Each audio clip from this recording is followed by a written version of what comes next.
नमस्कार दोस्तों। अभी तक आपने जाना कि निर्मला की शादी तय हो गई थी, जबकि उसको खुद पता ही नहीं था कि शादी होती क्या है।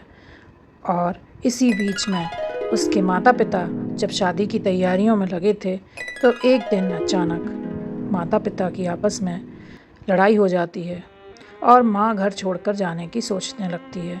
पर निर्मला का छोटा भाई अपनी माँ से इतने प्रेम से बात करता है कि उसकी माँ का विचार बदल जाता है।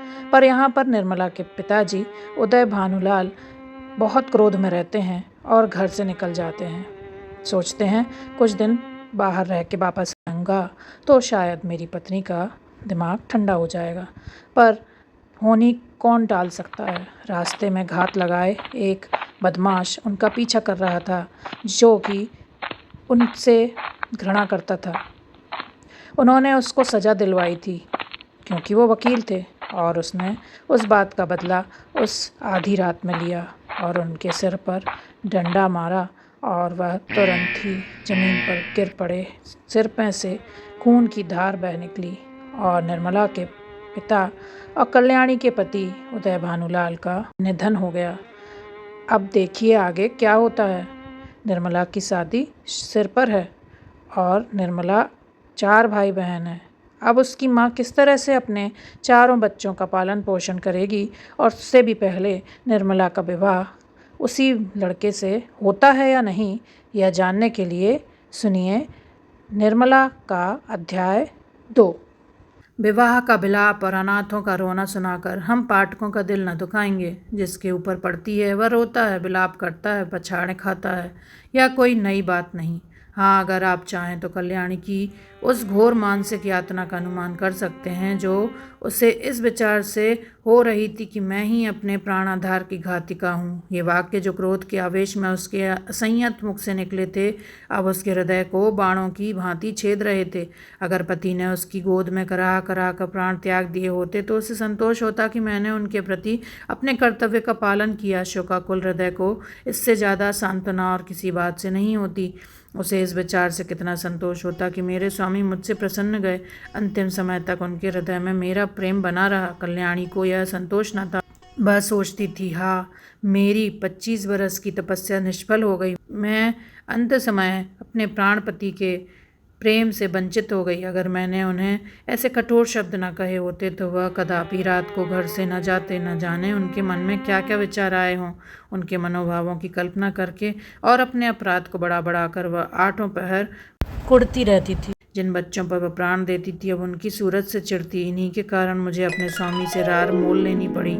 यही मेरे शत्रु हैं। जहाँ आठों पहर कचहरी सी लगी रहती थी, वहाँ अब खा कुढ़ती है। वह मेला ही उठ गया। जब खिलाने वाला ही ना रहा तो खाने वाले कैसे पड़े रहते। धीरे धीरे 1 महीने के अंदर सभी भांजे भतीजे विदा हो गए। जिनका दावा था कि हम पानी की जगह खून बहाने वालों में हैं, वे ऐसा सरपट भागे कि पीछे भी फिरकर भी ना देखा। दुनिया ही दूसरी हो गई। जिन बच्चों को देखकर प्यार करने को जी चाहता था, उनके चेहरे पर अब मक्खियां भिनभिनाती थीं। ना जाने वह कांति कहाँ चली गई। शोक का आवेग कम हुआ तो निर्मला के विवाह की समस्या उपस्थित हुई। कुछ लोगों की सलाह हुई कि विवाह इस साल रोक दिया जाए, लेकिन कल्याणी ने कहा, इतनी तैयारियों के बाद विवाह को रोक देने से सब किया धरा मिट्टी में मिल जाएगा और दूसरे साल फिर यही तैयारियां करनी पड़ेंगी, जिसकी कोई आशा नहीं। विवाह कर ही देना अच्छा है। कुछ लेना देना तो है ही नहीं। बारातियों के सेवा सत्कार का काफ़ी सामान हो चुका है। विलंब करने में हानि ही हानि है। अतएव महाशय भालचंद्र को शोक सूचना के साथ यह संदेश भी भेज दिया गया। कल्याणी ने अपने पत्र में लिखा, इस अनाथनी पर दया कीजिए और डूबती हुई नाव को पार लगाइए। स्वामी जी के मन में बड़ी बड़ी कामनाएं थीं, किंतु ईश्वर को कुछ और ही मंजूर था। अब मेरी लाज आपके हाथ है। कन्या आपकी हो चुकी। मैं लोगों के सेवा सत्कार करने को अपना सौभाग्य समझती हूँ, लेकिन यदि उसमें कुछ कमी हो, कुछ त्रुटि पड़े तो मेरी दशा का विचार करके क्षमा कीजिएगा। मुझे विश्वास है कि आप इस अनाथनी की निंदा ना होने देंगे। आदि कल्याणी ने यह पत्र डाक से न भेजा, बल्कि पुरोहित से कहा, आपको कष्ट तो होगा, पर आप स्वयं जाकर यह पत्र दीजिए और मेरी ओर से बहुत विनय के साथ कहिएगा कि जितने कम आदमी आए उतना ही अच्छा, यहाँ कोई प्रबंध करने वाला नहीं है। पुरोहित मोटे राम यह संदेश लेकर तीसरे दिन लखनऊ जा पहुंचे। संध्या का समय था। बाबू भाल चंद्र दीवान खाने के सामने आराम कुर्सी पर नंग धड़ंग लेटे हुए हुक्का पी रहे थे। बहुत ही स्थूल ऊंचे कद के आदमी थे। ऐसा मालूम होता था कि काला देव है या कोई हबशी अफ्रीका से पकड़कर आया है। सिर से पैर तक एक ही रंग था, काला। चेहरा इतना स्याह था कि मालूम न होता था कि माथे का अंत कहाँ है, सिर का अंत कहाँ। बस कोयले की एक सजीव मूर्ति थी। आपको गर्मी बहुत सताती थी। 2 आदमी खड़े पंखा जल रहे थे, उस पर भी पसीने का तार बंधा हुआ था। आप आबकारी के विभाग में एक ऊंचे ओहदे पर थे। 500 रुपये वेतन मिलता था। ठेकेदारों से खूब रिश्वत लेते थे। ठेकेदार शराब के नाम पानी बेचें, 24 घंटे दुकान खुली रखें, आपको केवल खुश रखना काफ़ी था। सारा कानून आपकी खुशी थी। इतनी भयंकर मूर्ति थी कि चांदनी रात में लोग उन्हें देखकर सहसा चौंक पड़ते थे। बालक और स्त्रियां ही नहीं, पुरुष तक सहम जाते थे। चांदनी रात इसलिए कहा गया कि अंधेरी रात में तो उन्हें कोई देख ही न सकता था। श्याम लता अंधकार में विलीन हो जाती थी। केवल आंखों का रंग लाल था। जैसे पक्का मुसलमान 5 बार नमाज पढ़ता है, वैसे ही आप भी 5 बार शराब पीते थे। मुफ्त की शराब तो काजी को हलाल है। फिर आप तो शराब के अफसर ही थे।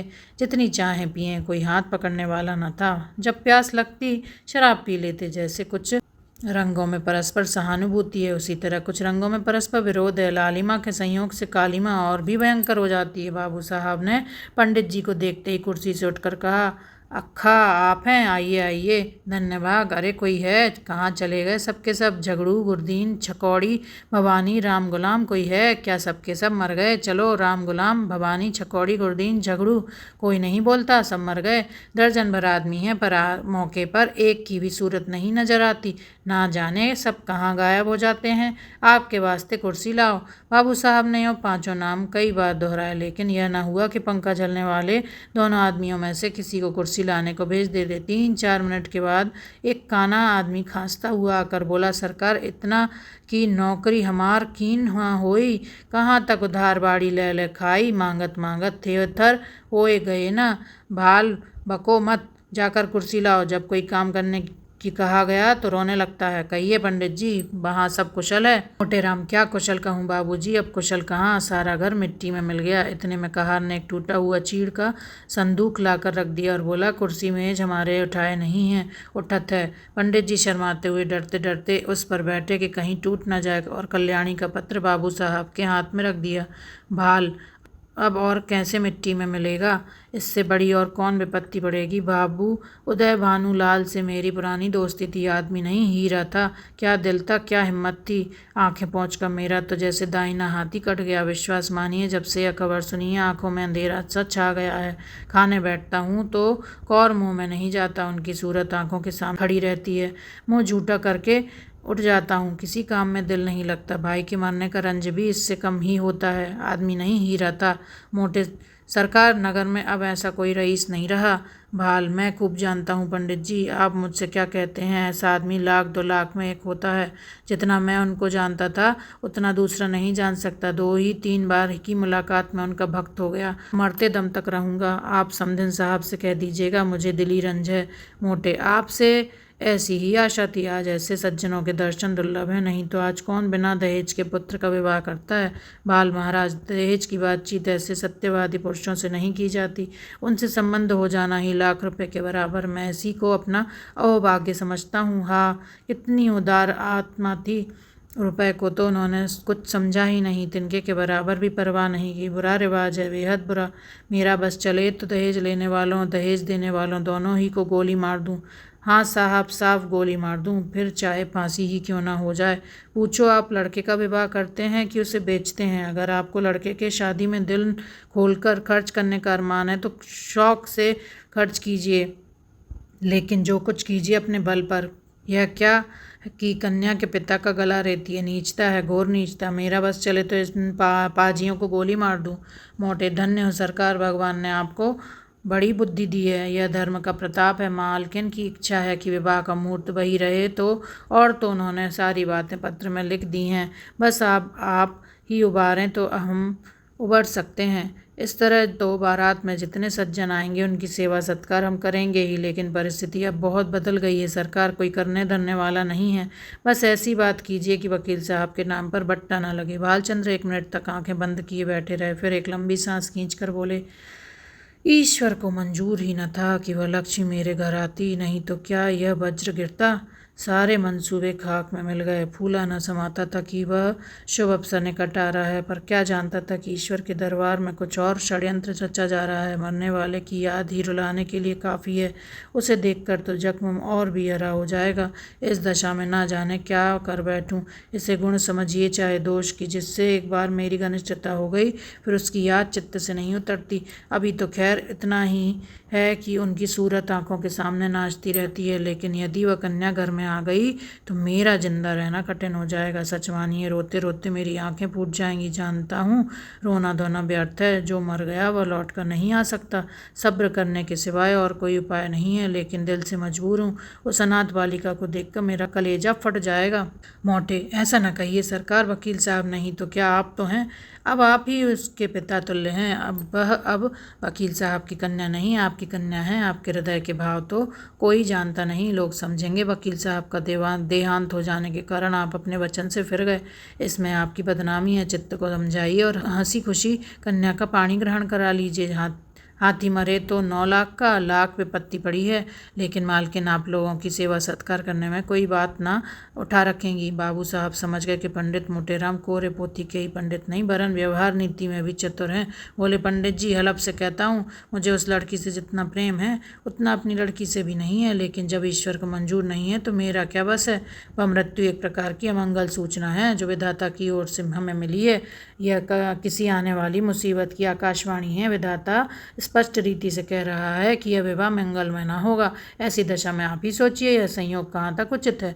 आप तो विद्वान आदमी हैं, सोचिए जिस काम का आरंभ ही अमंगल से हो उसका अंत अमंगलमय हो सकता है। नहीं, जानबूझकर मक्खी नहीं निगली जाती। समधिन साहब को समझाकर कह दीजिएगा मैं उनकी आज्ञा पालन करने को तैयार हूँ, लेकिन इसका परिणाम अच्छा न होगा। स्वार्थ के वश में होकर मैं अपने परम मित्र की संतान के साथ यह अन्याय नहीं कर सकता। इस तर्क ने पंडित जी को निरुत्तर कर दिया। वादी ने यह तीर छोड़ा था जिसकी उनके पास कोई काट न थी। शत्रु ने उन्हीं के हथियार से उन पर वार किया था और वह उसका प्रतिकार न कर सकते थे। वह अभी कोई जवाब सोच ही रहे थे कि बाबू साहब ने फिर नौकरों को पुकारना शुरू किया। रे तुम सब फिर गायब हो गए। झगड़ू, छकौड़ी, भवानी, गुरदीन, राम गुलाम एक भी नहीं बोलता। सबके सब मर गए। पंडित जी के वास्ते पानी वानी की फिक्र है। ना जाने इन सबों को कोई कहाँ तक समझाए। अक्ल छू तक नहीं गई। देख रहे हैं कि एक महाशय दूर से थके मांदे चले आ रहे हैं, पर किसी को जरा भी परवाह नहीं। लाओ पानी वानी रखो। पंडित जी या आपके लिए शरबत बनवाऊं या फलाहारी मिठाई मंगवा दूं। मोटे राम जी मिठाइयों के विषय में किसी तरह का बंधन न स्वीकार करते थे। उनका सिद्धांत था कि घृत से सभी वस्तुएं पवित्र हो जाती हैं। रसगुल्ले और बेसन के लड्डू उन्हें बहुत प्रिय थे, पर शरबत से उन्हें रुचि न थी। पानी से पेट भरना उनके नियम के विरुद्ध था। सकुचाते हुए बोले, शरबत पीने की तो मुझे आदत नहीं, मिठाई खा लूँगा। भाल फलाहारी ना मोटे, इसका मुझे कोई विचार नहीं। भाल है तो यही बात। छूत छात सब ढकोसला है, मैं स्वयं नहीं मानता। अरे अभी तक कोई नहीं आया। छकौड़ी, भवानी, गुरदीन, राम गुलाम कोई तो बोले। अब की भी वही बूढ़ा कहार खांसता हुआ आकर खड़ा हो गया और बोला, सरकार मोर तलब है, दीन जाए। ऐसी नौकरी मुँह से न होई। कहाँ लो दौरी दौरत दौरत गोड़ पिराए लागत। भाल काम कुछ करो न या ना करो, पर तलब पहले चाहिए। दिन भर पड़े पड़े खांसा करो। तलब तो तुम्हारी चढ़ रही है। जाकर बाजार से एक आने की ताजी मिठाई ला। दौड़ता हुआ जा। कहार को यह हुक्म देकर बाबू साहब घर में गए और स्त्री से बोले, वहाँ से एक पंडित जी आए हैं, यह खत लाए हैं, जरा पढ़ो तो। पत्नी जी का नाम रंगीली बाई था। गोरे रंग की प्रसन्न मुख महिला थी। रूप और यौवन उनसे विदा हो रहे थे, पर किसी प्रेमी मित्र की भांति मचल मचल कर 30 साल तक जिसके गले से लगे रहे उसे छोड़ते न बनता था। रंगीली बाई बैठी पान लगा रही थी। बोली, कह दिया ना कि हमें यहाँ वहाँ ब्याह करना मंजूर नहीं। भाल, हाँ कह तो दिया, पर मारे संकोच के मुंह से शब्द न निकलता था। झूठ मूठ का होला करना पड़ता। रंगीली, साफ बात करने में संकोच क्या, हमारी इच्छा है, नहीं करते। किसी का कुछ लिया तो नहीं है। जब दूसरी जगह 10,000 नगद मिल रहे हैं तो वहाँ क्यों ना करें। उनकी लड़की कोई सोने की थोड़ी ही है। वकील साहब जीते होते तो शर्माते शर्माते 15-20 हज़ार ते मरते। अब वहाँ क्या रखा है। भाल, एक दफ़ा जवान देकर मुकर जाना अच्छी बात नहीं। कोई मुख से कुछ ना कहे पर बदनामी हुए बिना नहीं रहती, मगर तुम्हारी जिद से मजबूर हूँ। रंगीली बाई ने पान खाकर खत खोला और पढ़ने लगी। हिंदी का अभ्यास बाबू साहब को तो बिल्कुल न था, और यद्यपि रंगीली बाई भी शायद भी कभी किताब पढ़ती हों, पर खत वत पढ़ लेती थी। पहली ही पाती पढ़कर उनकी आंखें सजल हो गईं। पत्र समाप्त किया तो उनकी आंखों से आंसू बह रहे थे। एक एक शब्द करुणा के रस में डूबा हुआ था। एक एक अक्षर से दीनता टपक रही थी। रंगीली बाई की कठोरता पत्थर की नहीं, लाख की थी, जो एक ही आंच से पिघल जाती है। कल्याणी के करुणोत्पादक शब्दों से उनके स्वार्थ मंडित हृदय को पिघला दिया। रुंधे हुए कंठ से बोली, अभी ब्राह्मण बैठा है ना। भालचंद्र पत्नी के आंसुओं को देख देख कर सूखे जाते थे। अपने ऊपर झल्ला रहे थे कि नाहक मैंने यह कर इसे दिखाया। इसकी जरूरत क्या थी। इतनी बड़ी भूल उनसे कभी ना हुई थी। संदिग्ध भाव से बोले, शायद बैठा हो, मैंने तो जाने को कह दिया था। रंगीली ने खिड़की से झांक कर देखा। पंडित मोटेराम जी बगुले की तरह ध्यान लगाए बाजार के रास्ते की ओर ताक रहे थे। लालसा में व्यग्र होकर कभी यह पहलू बदलते, कभी वह पहलू। एक आने की मिठाई ने तो आशा की कमर ही तोड़ दी थी। उसमें भी यह विलंब दारुण दशा थी। उन्हें बैठे देखकर रंगीली बाई बोली, है अभी है। जाकर कह दो हम विवाह करेंगे, जरूर करेंगे। बेचारी बड़ी मुसीबत में है। हाल, तुम कभी कभी बच्चों की सी बातें करने लगती हो। अभी उससे कह आया हूँ कि मुझे विवाह करना मंजूर नहीं। अब जाकर यह संदेश कहूँगा तो वह अपने दिल में क्या कहेगा। जरा सोचो तो, यह शादी विवाह का मामला है, लड़कों का खेल नहीं। कि अभी एक बात तय की, अभी पलट गए। भले आदमी की बात न हुई, दिल लगी हुई। रंगीली, अच्छा, तुम अपने मुंह से ना कहो। उस ब्राह्मण को मेरे पास भेज दो। मैं इस तरह समझा दूंगी कि तुम्हारी बात भी रह जाए और मेरी भी। इसमें तो तुम्हें कोई आपत्ति नहीं है। भाल, तुम अपने सिवा सारी दुनिया को नादान समझती हो। तुम कहो या मैं कहूँ, बात एक ही है। जो बात तय हो गई वह हो गई। अब मैं उसे फिर नहीं उठाना चाहता। तुम ही तो बार बार कहती थी कि मैं बहाना करूंगी। तुम्हारे ही कारण मुझे अपनी बात खोनी पड़ी। अब तुम फिर रंग बदलती हो। या तो मेरी छाती पर मूंग दलना है। आखिर तुम्हें कुछ तो मेरे मान अपमान का विचार करना चाहिए। रंगीली, तो तुम मुझे क्या मालूम था कि विधवा की दशा इतनी हीन हो गई है। तुम्ही ने तो कहा था कि उसने पति की सारी संपत्ति छिपा रखी है और अपनी गरीबी का ढोंग रचकर काम निकालना चाहती है। एक ही छठी औरत है। तुमने जो कहा वह मैंने मान लिया। भलाई करके बुराई में करने में तो लज्जा और संकोच है। बुराई करके भलाई करने में कोई संकोच नहीं। अगर तुम हाँ कर आए होते और मैं नहीं करने को कहती तो तुम्हारा संकोच उचित था। नहीं करने के बाद हाँ करने में तो अपना बड़प्पन है। भाल, तुम्हें बड़प्पन मालूम होता है? मुझे तो लुच्चापन ही मालूम होता है।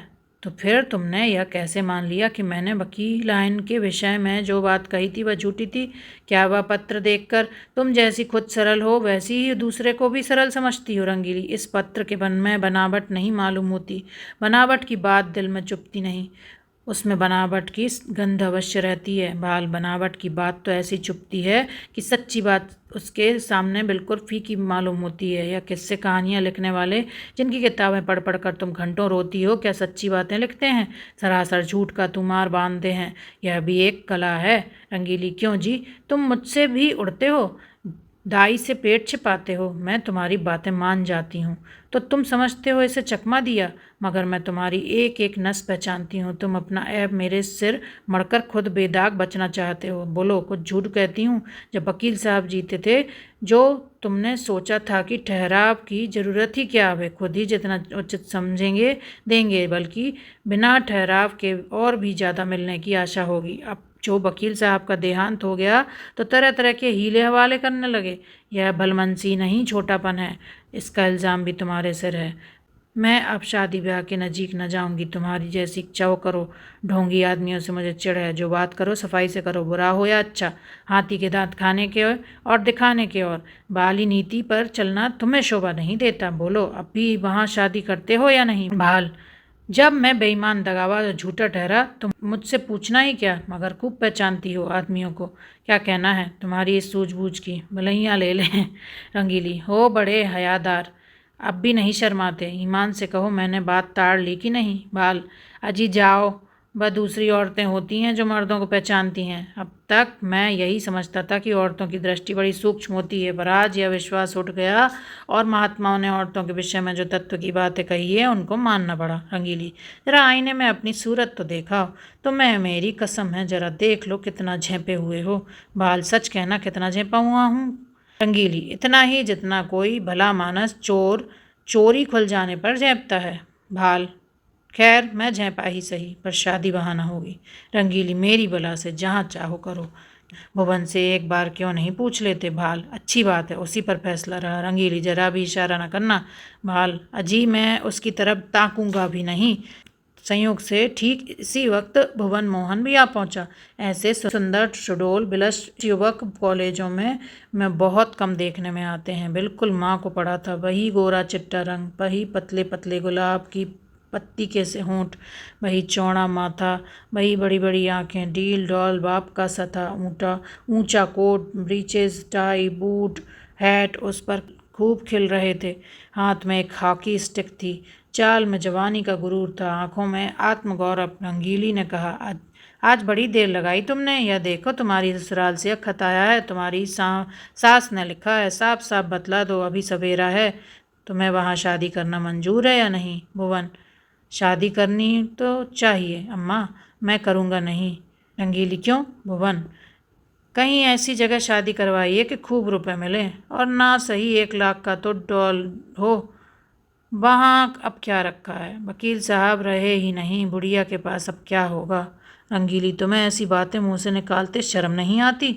भुवन, इसमें शर्म की क्या कौन सी बात है? रुपए किसे काटते हैं? लाख रुपए तो लाख जन्म में भी ना जमा कर पाऊंगा। इस साल पास भी हो गया तो कम से कम 5 साल तक रुपए की सूरत नजर न आएगी। फिर 100-200 रुपये महीने कमाने लगूंगा। 5-6 तक पहुँचते पहुँचते उम्र के 3 भाग बीत जाएंगे। रुपए जमा करने की नौबत ही ना आएगी। दुनिया का कुछ मज़ा ना उठा सकूंगा। किसी धनी की लड़की से शादी हो जाती तो चैन से कटती। मैं ज़्यादा नहीं चाहता, बस 1 लाख हो, या फिर कोई ऐसी जायदाद वाली बेवा मिले जिसके एक ही लड़की हो। रंगीली, चाहे औरत कैसी ही मिले। भुवन, धन सारे ऐबों को छिपा देगा। मुझे वह गालियाँ भी सुनाए तो भी चूँ न करूँ। दुधार गाय की लात किसे बुरी मालूम होती है? बाबू साहब ने प्रशंसा सूचक भाव से कहा। हमें उन लोगों के साथ सहानुभूति है, और दुख भी है कि ईश्वर ने उन्हें विपत्ति में डाला, लेकिन बुद्धि से काम लेकर ही कोई निश्चय करना चाहिए। हम कितने ही फटे हाल हो जाएं, फिर भी अच्छी खासी बारात हो जाएगी। वहाँ भोजन का भी ठिकाना नहीं, सिवाय इसके कि लोग हंसेंगे और कोई नतीजा न निकलेगा। रंगीली, तुम बाप पूत दोनों एक ही थैली के चट्टे बट्टे हो।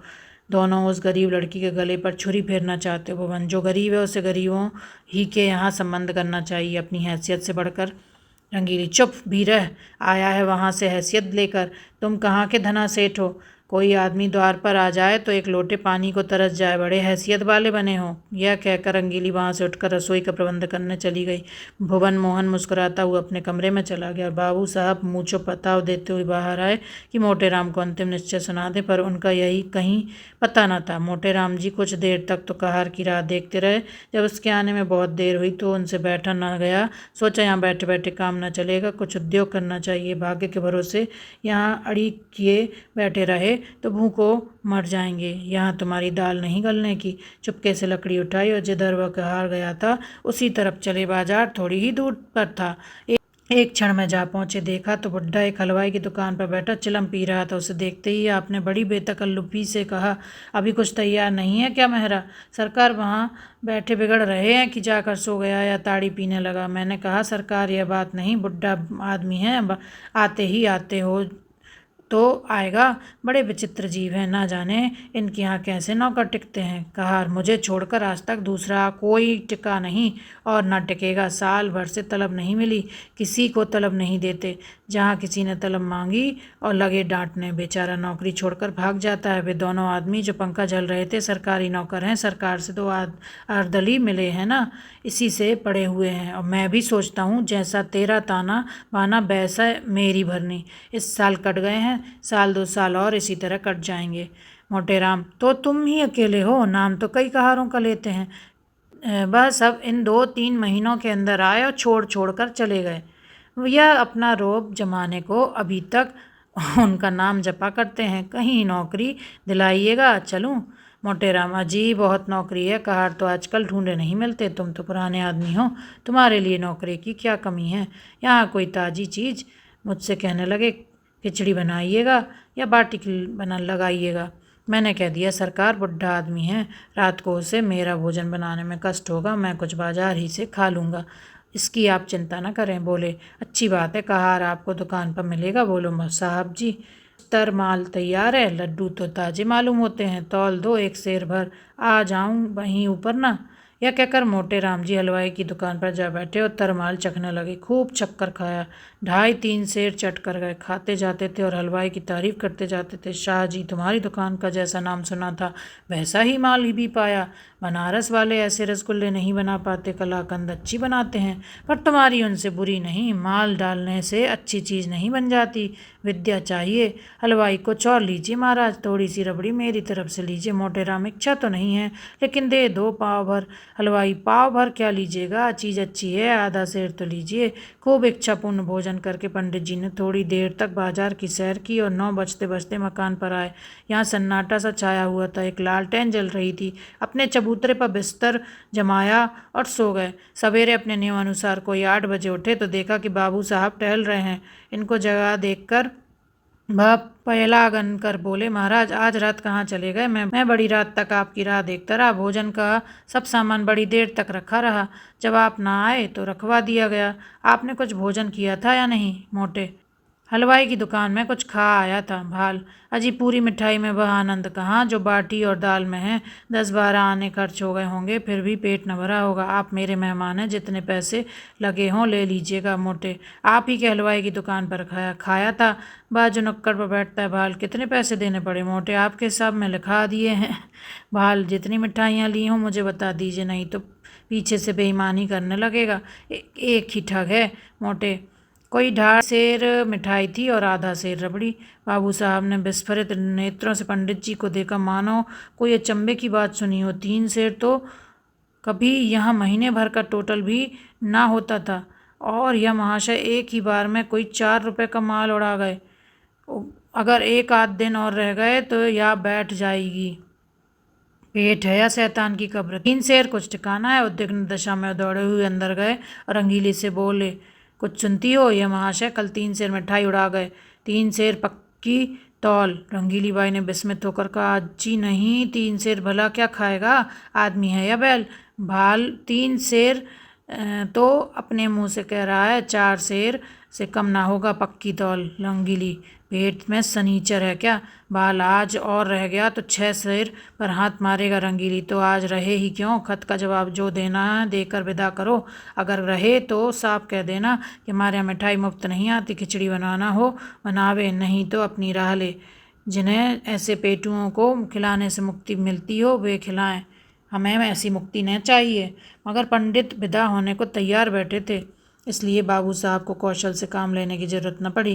पूछा, क्या तैयारी कर दी महाराज। मोटे, हाँ सरकार, अब चलूँगा, 9 बजे की गाड़ी मिलेगी ना। भाल, आज तो और रही है। यह कहते कहते बाबूजी को भय हुआ कि कहीं यह महाराज सचमुच न रह जाए, इसलिए वाक्य को यूं पूरा किया, हाँ वहाँ भी लोग आपका इंतजार कर रहे होंगे। मोटे, 1-2 दिन की तो कोई बात न थी, और विचार भी यही था कि त्रिवेणी का स्नान करूँगा, पर बुरा न मानिए तो कहूँ, आप लोगों में ब्राह्मणों के प्रति लेशमात भी श्रद्धा नहीं है। हमारे जजमान हैं जो हमारा मुंह जोहते रहते हैं कि पंडित जी कोई आज्ञा दे तो उसका पालन करें। हम उनके द्वार पहुंच जाते हैं तो वे अपना धन्य भाग्य समझते हैं और सारा घर छोटे से बड़े हम तक हमारी सेवा सत्कार में मग्न हो जाते हैं। जहाँ अपना आदर नहीं वहाँ एक पल भी ठहरना असहाय है, जहाँ ब्राह्मण का आदर नहीं वहाँ कल्याण नहीं हो सकता। बाल, महाराज हमसे तो ऐसा अपराध नहीं हुआ। मोटे, अपराध नहीं हुआ, और अपराध कहते किसे हैं। अभी आप ही ने घर में जाकर कहा कि यह महाशय 3 सेर मिठाई चट कर गए, पक्की तौल। आपने अभी खाने वाले देखे कहाँ, एक बार खिलाइए तो आंखें खुल जाएं। ऐसे ऐसे महान पुरुष पड़े हैं जो पसेरी भर मिठाई खा जाएं और डकार तक न लें। एक एक मिठाई खाने के लिए हमारी चिरौरी की जाती है, रुपए दिए जाते हैं। हम भिक्षुक ब्राह्मण नहीं हैं जो आपके द्वार पर पड़े रहें। आपका नाम सुनकर आए थे, यह न जानते थे कि यहाँ मेरे भोजन के भी लाले पड़ेंगे। जाइए, भगवान आपका कल्याण करे। बाबू साहब ऐसे झेंपे कि मुँह से बात न निकली। जिंदगी भर में उन पर अभी कभी ऐसी फटकार न पड़ी थी। बहुत बातें बनाई, आपकी चर्चा न थी। एक दूसरे ही महाशय की बात थी, लेकिन पंडित जी का क्रोध शांत न हुआ। बस सब कुछ सह सकते थे पर अपने पेट की निंदा न सह सकते थे। औरतों को रूप की निंदा जितनी अप्रिय लगती है, उससे कहीं अधिक अप्रिय पुरुषों को अपने पेट की निंदा लगती है। बाबू साहब मनाते तो थे पर धड़का भी समाया हुआ था कि यह टिक न जाए। उनकी कृपणता का पर्दा खुल गया था।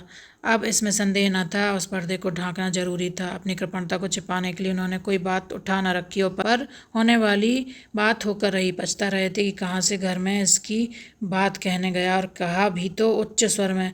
यह दुष्ट भी कान लगाए सुनता रहा, किंतु अब पछताने से क्या हो सकता था। ना जाने किस मनहूस की सूरत देखी थी, अब विपत्ति गले पड़ी। अगर इस वक्त यहाँ से रुष्ट होकर चला गया तो वहाँ जाकर बदनाम करेगा और मेरा सारा कौशल खुल जाएगा। अब तो इसका मुंह बंद कर देना ही पड़ेगा। यह सोच विचार करते हुए वह घर में जाकर रंगीली बाई से बोला, इस दुष्ट ने हमारी तुम्हारी बातें सुन ली, रूठ कर चला जा रहा है। रंगीली, जब तुम जानते थे कि द्वार पर खड़ा है तो धीरे से क्यों न बोले? बाल विपत्ति आई है तो अकेले नहीं आती। यह क्या जानता था कि वह द्वार पर कान लगाए खड़ा है? रंगीली, ना जाने किसका मुंह देखा था। बाल वही दुष्ट सामने लेटा हुआ था, जानता तो उधर ताकता भी नहीं। अब तो इसे कुछ दे दिलाकर राजी करना पड़ेगा। रंगीली, जाने भी दो, जब तुम्हें वहाँ विवाह ही नहीं करना है तो क्या परवाह है? जो चाहे समझे, जो चाहे कहे। बाल, यूँ न जाए बचेगी। आओ 10 रुपये विदाई के बहाने दे दूं, ईश्वर फिर इस मनहूस की सूरत न दिखाए। रंगीले ने बहुत अछताते पछताते 10 रुपये निकाले और बाबू साहब ने उन्हें ले जाकर पंडित जी के चरणों पर रख दिया। पंडित जी ने दिल में कहा, धत्तेरे की मक्खी चूस की, ऐसा रगड़ा कि याद करोगे। तुम समझते होंगे कि 10 रुपये देकर इसे उल्लू बना लूँगा। इस फेर में न रहना, यहाँ तुम्हारी नस नस पहचानते हैं। रुपये जेब में रख लिए और आशीर्वाद देकर अपनी राह ली। बाबू साहब बड़ी देर तक खड़े सोच रहे थे। मालूम नहीं अब भी मुझे कृपण ही समझ रहा है या पर्दा ढक गया। कहीं ये रुपए भी तो पानी में नहीं